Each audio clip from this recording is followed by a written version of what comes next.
Welcome back, everybody. Today we'll be discussing the Kobe 6 Reverse Grinch. Specifically, we're discussing whether you should sell or hold the Kobe 6 Reverse Grinch and why that is. To preface, if you guys enjoy these types of videos regarding the market, reselling, and even info on how to acquire these limited products, make sure to subscribe and enable post notifications. This way you're always 100% updated. Furthermore, for more urgent updates like shock drops, like the one we saw for these, follow my Twitter, KeithAdam10. This way you're always in the loop 24/7.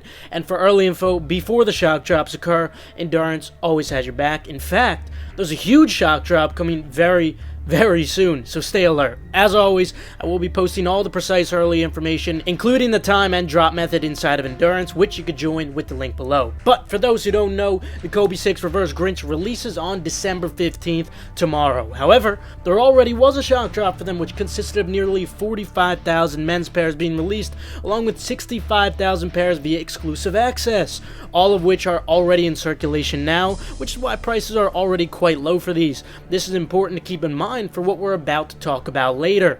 Retail is $190 for men's sizes, those of which we'll be focusing on today, although grade school pairs should react proportionally. Despite over 100,000 pairs being in circulation, we still have a lot to be released. Tomorrow, we should see more than an additional 120,000 pairs be released on Nike Sneakers US alone.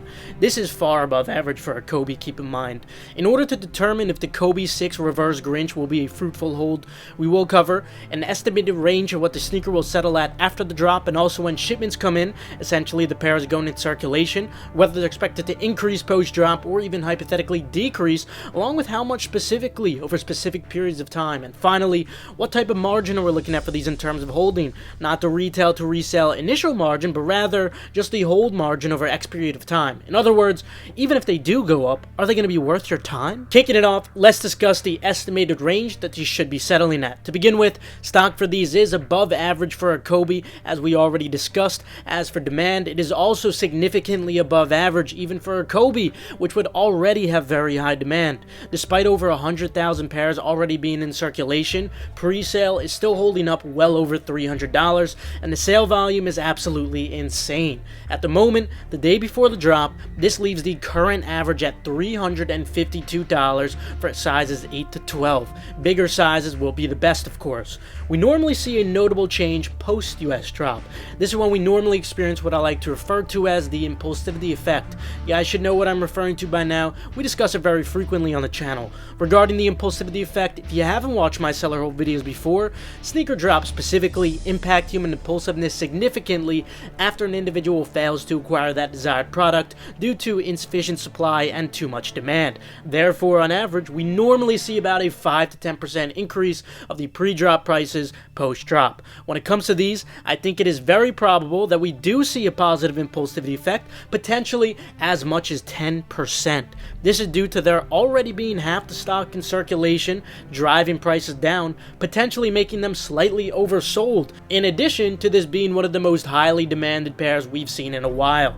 This would hypothetically leave prices at $387 on average, meaning that some large sizes can be around $400, with some smaller ones still near the mid-300s. So now let's discuss what price will look like once shipments go out within the 1 to 2 week range. During this period, the vast majority of pairs will all be in circulation. Despite the temporary increase, as usual, I would now expect the usual 10% decrease in value post-drop as all the pairs go into circulation. This could potentially bring the average price right back down to a trough of $348, around what we're seeing right now. Now that the average price ranges at those points in time are evident, let's discuss whether they're expected to increase from the post-shipment prices or continue to decrease.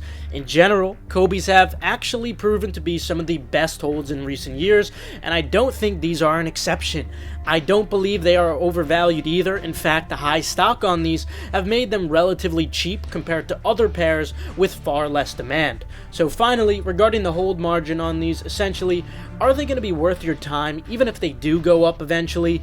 While the value of $350 is still very high for a sneaker in general, something I would definitely point out in most videos, I do still think there is more than sufficient room for growth when it comes to Kobe colorways with very high demand, and this Reverse Grinch, a play on one of the most iconic pairs of all time, is definitely no exception. Long term, I am extremely optimistic for these. Hypothetically, if these were to increase to say 450 within a year, that would already be close to a 30% ROI, which we're very happy to see. When it comes to the original Grinch, since 2020 when they first dropped, these have increased from 400 all the way to 900 and above, allowing for an insane ROI of over 125% over these last couple of years.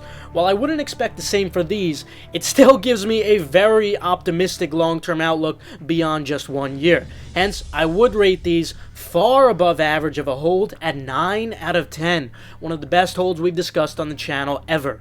Personally, I will be holding my pairs aside from the personal pair for the toe, of course, because these are absolutely beautiful. Also, just a note in general, for anyone considering holding any items who do have low capital, you should never hold anything in general if you don't have sufficient capital to go for as many drops as possible at your full potential. If you need money to go for all drops, try to sell these as soon as possible. Now, let me know what you guys are doing with your pairs down in the comments below. Since this is a discussion, at the end of the day, I can't predict the future. That's just my personal analysis based on the data that I've acknowledged. We have a lot of brilliant minds watching right now, so I'd love to hear your notions as well. Also, be sure to check out Endurance with the link below if you're looking for a profitable side hustle that goes beyond just sneaker reselling, or if you just want early info for some of the upcoming shock drops, which are very soon.